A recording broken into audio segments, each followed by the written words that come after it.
யோகியோட ஸ்கூலில் போன வாரம் வந்து ஆனுவல் டே நடந்துச்சு. அதில் வந்து யோகி வந்து கலந்துக்கிறான். டான்ஸ் வந்து பெர்ஃபார்ம் பண்ணுறான். சரி போகணுமா அப்படின்னு சொல்லிட்டு யோசிச்சுக்கிட்டே இருந்தோம். அப்புறம் அம்மா பார்த்தீங்கன்னா, சரி வாங்கம்மா கண்டிப்பாக வரணும் நீங்கள் அப்படின்னா.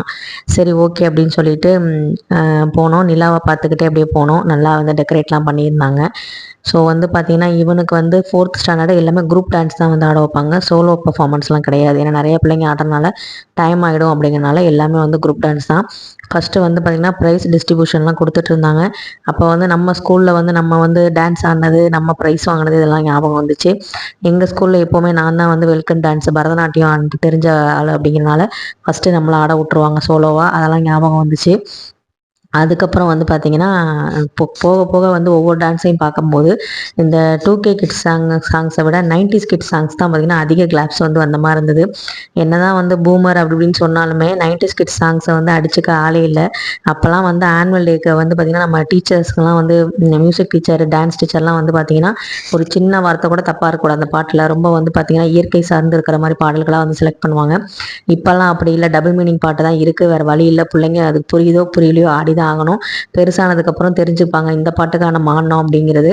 அதுக்கப்புறம் வந்து நம்ம 90s கிட்ஸில் வந்து பார்த்திங்கன்னா இந்த கில்லி சாங்ஸ்லாம் வந்து பார்த்திங்கன்னா நிறையா இருக்கும்ல. அதில் வந்து பார்த்திங்கன்னா நானே வந்து கில்லி சாங்கு, திருமலை பாட்டுக்கெலாம் வந்து நான் வந்து ஆடியிருக்கேன். அந்த பாட்டுக்கெலாம் வந்து இப்போவும் ஆடிட்டு இருந்தாங்க. ஸோ எனக்கு சிரிப்பாக வந்துச்சு. ஸோ என்னதான் இருந்தாலும் 90s கிட்ஸ் காலம் வந்து அது பொற்காலம் தான் அப்படிங்கிற மாதிரி இருந்தது. என் பையனும் வந்து நல்லா டான்ஸ் பர்ஃபார்ம் பண்ணான். அப்படியே வந்து ஆக்ஷனோட ஹீரோ ரேஞ்சுக்கு ஆடிட்டு இருப்பான். அவனுக்கு வந்து தலையும் பிடிக்கும், தளபதியும் பிடிக்கும். அதனால் 2யும் சேர்ந்து மிக்ஸ் பண்ணி ஆடுவான்.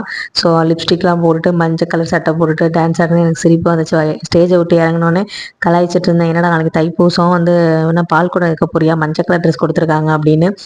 அதுக்கப்புறம் வந்து நெக்ஸ்ட் வந்து நம்ம வந்து வெளியில் போகணுமா, சாப்பிடணுமா, என்னம்மா ட்ரீட் அப்படின்னா, நீ என்னடா ப்ரைஸாக வாங்கினா எதுக்கு உனக்கு ட்ரீட் அப்படின்னா, நான் டான்ஸ் ஆடினேன் அதுக்கு ட்ரீட் வைங்க அப்படின்னா.